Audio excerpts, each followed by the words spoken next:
महाआदिशक्ति वेद माता और परम पूज्य गुरुदेव के श्री चरणों में सत वंदन करते हुए गुरु सत्ता की सूक्ष्म उपस्थिति में आइए माँ गायत्री के महामंत्र का उच्चारण करते हुए परम पूज्य गुरुदेव के प्रवचनों का आनंद लेते हैं और उनको ध्यान पूर्वक सुनते हैं। ओ भूर्भुवः स्वः तत्सवितुर्वरेण्यं भर्गो देवस्य धीमहि धियो यो नः प्रचोदयात्।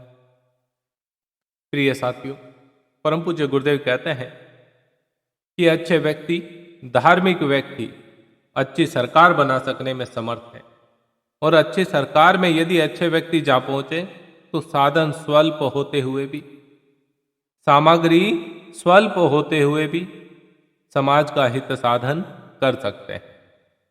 धर्म के मार्ग पर जो रुकावटें पैदा हो, जो कठिनाइयां हो,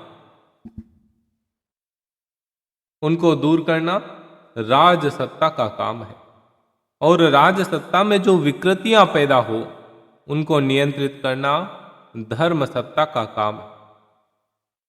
दोनों एक दूसरे की पूरक है, दोनों ही समर्थ है, दोनों का ही क्षेत्र बड़ा व्यापक है, दोनों की सामर्थ्य लगभग एक समान है।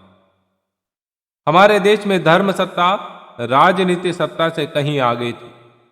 इस समय में गए गुजरी अवस्था में भी जबकि विकृतियां चारों ओर से फैल पड़ी है, ऐसे समय में भी धर्म सत्ता का अपना महत्वपूर्ण स्थान है।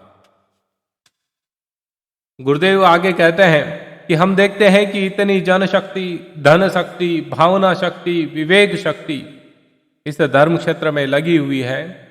यदि ये शक्तियां ठीक दिशा में नियोजित की गई होती और उनका ठीक तरीके से उपयोग किया गया होता तो जो काम राजसत्ता देश भर में कर सकती है उसकी अपेक्षा 100 गुना ज्यादा काम धर्म सत्ता कर चुकी होती, क्योंकि अपने देश में धर्म सत्ता का स्थान बहुत ऊंचा है और महत्वपूर्ण है। अपने यहां संसार के सभी क्षेत्रों से अधिक धार्मिक प्रक्रियाओं की ओर ध्यान दिया जाता है। अपने यहां संत महात्माओं को ही ले, साधु ब्राह्मणों को ले ले तो इतना बड़ा वर्ग जिस देश में है, जो धर्म के आधार पर जीविका भी प्राप्त करता है, अपने मन में यह समझता भी है कि हम धर्म के लिए जीवित हैं, न केवल अपने आप को समझता है अपितु समाज में यह घोषित भी करता है कि हम समाज के ही नहीं, हम धर्म के लिए भी हैं।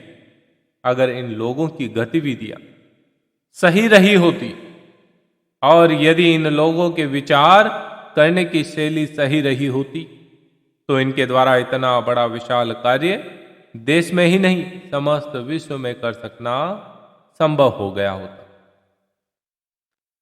ये इतनी बड़ी शक्ति है धर्म सत्ता कि ये पूरी दुनिया को उलट पुलट कर सकती। भगवान बुद्ध के केवल 2.5 लाख शिष्य थे। उन 2.5 लाख शिष्यों को भगवान बुद्ध ने आज्ञा दी कि आप लोगों को सारे एशिया और सारे विश्व के ऊपर अपनी छाप डालनी। इस समय जो अनैतिक और अवांछनीय वातावरण पैदा हो गया उसे ठीक करना चाहिए। भगवान बुद्ध की इच्छा के अनुसार गृह त्यागी, धर्म पर निष्ठा रखने वाले 2.5 लाख व्यक्ति रवाना हो गए। सारे एशिया पर छा गए, सारे यूरोप पर छा गए, सारे विश्व पर छा गए। उन्होंने बौद्ध धर्म संस्कृति और बौद्ध भावनाओं का प्रसार सारे विश्व में कर दिया। कैसे संभव हुआ? उन्होंने इस धर्म सत्ता का सही उपयोग किया, सदुपयोग किया। हमारे यहां पर भी धर्म सत्ता बड़ी प्रबल है।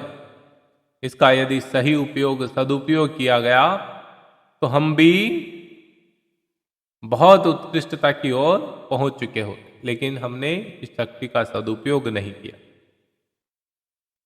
साथियों, आप युग ऋषि के संदेश वाहक बने। गुरुदेव के इन प्रवचनों को ज़्यादा से ज़्यादा साझा करिए, अपने सोशल प्लेटफॉर्म पर शेयर करिए, और गुरुदेव के प्रवचन को सुनने के लिए अभी तक चैनल को सब्सक्राइब नहीं किया है तो चैनल को सब्सक्राइब अवश्य कर लीजिएगा। जय श्री राम।